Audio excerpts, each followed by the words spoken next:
Hi parents. Today I just wanted to go ahead and take you through the process of getting onto Google Classroom for the first time. Google Classroom is going to be a very important part of our virtual class because this is where your child's graded assignments are going to be. This is where they'll actually do work that I'll be able to correct and return to them. And so it's very important that they know how to get on. Now, the very first time that they join Google Classroom, they're going to have to put in a code. This is a one-time code. After this, they'll never have to use this code again, and all they'll have to do is log into Google, and then once they've done that, they'll be able to just visit our classroom, open it up, and everything will be there for them. So I'm going to go ahead and just show you how to set that up today, and that way you can do that with your child. Okay, so in this email, you will see that I have sent you some basic login information for 3 different things. The first is Google, and that is what they'll need to log into first. They'll do this using their jcsnc.org email address. And so I went ahead and I just made up one for myself, even though I don't have one because I'm not a student. But you can see here that this is where the email address is found. And then there is a password, and they'll need to enter in their password as well. And then you can also see in the email that I've included our Google Classroom code. So what you'll want to do when you're logging into Google Classroom for the first time is just copy this code. So you can either hit Control-C or you can go up to Edit and hit Copy. So you'll want to copy this code because you are going to need to enter this when you get to Google.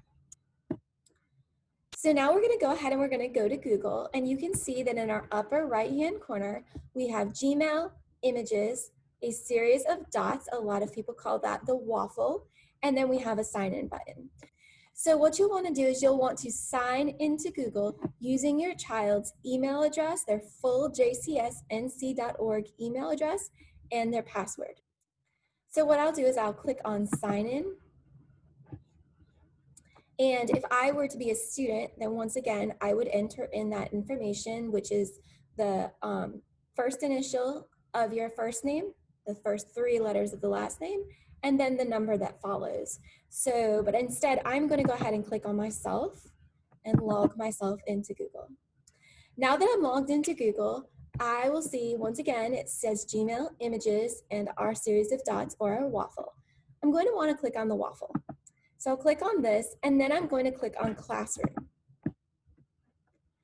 Now, when I click on Classroom, I see a number of classes that I'm already enrolled in, and your child may see the same. They may see their first grade class from last year. They may see any of their enhancement classes that they've been a part of, where the teachers have made a Google Classroom for that class. But what they're going to want to do is they're going to want to join our Google Classroom. So we're going to look up here in the upper right-hand corner and find the plus symbol. When we hover over it, it says create or join a class. So we're going to click that button, and then we're going to click join class. When you click join class, this is going to take you to the page where it's going to ask you to enter in your class code. And that class code is that code that we have copied from the previous page. And so now what we're going to do is we're just going to go into this box. Once again, we're going to paste. In order to do this, we're going to hit Control-V, or you could go up to Edit, and you can hit Paste that way. So here is our class code, and then the last step in doing this would just be to go up to your upper right-hand corner and to click Join. Now, since I'm already a part of our class, I'm not going to go up to the upper right-hand corner and click Join because I'm already there because I'm the teacher. But once your child does that, they are then connected to our Google Classroom. Now, at this point, you will not see any assignments listed, but once school starts, that's where you'll find those graded assignments. So I hope that this little tutorial has been helpful for you. Once again, I will see you today at 2 o'clock for our virtual open house. Please be sure to bring any questions that you have to that meeting, and if I don't know the answers to them, I will be sure to find out for you. Thanks so much. I hope you guys have a great day today.